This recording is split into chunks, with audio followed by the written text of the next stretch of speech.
ചെയ്യുക. വീഡിയോയുടെ വിശദമായ വിവരങ്ങളിലേക്ക് വരാം. അതിരൂക്ഷ സാമ്പത്തിക പ്രതിസന്ധിയിലൂടെ കടന്നുപോകുമ്പോൾ സംസ്ഥാന ബജറ്റ് ഫെബ്രുവരി 2 ധനമന്ത്രി KN ബാലഗോപാൽ നിയമസഭയിൽ അവതരിപ്പിക്കും. വരുമാനം വർദ്ധിപ്പിക്കുന്നതിന് പുതിയ മാർഗങ്ങൾ തേടും. ഫെബ്രുവരി 1 കേന്ദ്ര ബജറ്റും ഉണ്ട്.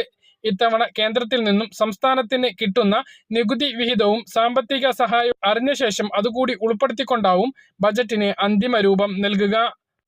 കേന്ദ്ര ബജറ്റ് നിർമ്മല സീതാരാമൻ അവതരിപ്പിക്കുമ്പോൾ പ്രതീക്ഷിക്കുന്നത് കിസാൻ സമ്മാൻ നിധിയുടെ തുകയിലെ വർധനവാണ്. സംസ്ഥാന ബജറ്റിൽ മുമ്പെല്ലാം നമ്മൾ പെൻഷൻ വർധനവ് പ്രതീക്ഷിച്ചിരുന്നു എങ്കിലും ഇത്തവണ അങ്ങനെയുള്ള യാതൊരു അതിമോഹവും നമുക്കില്ല.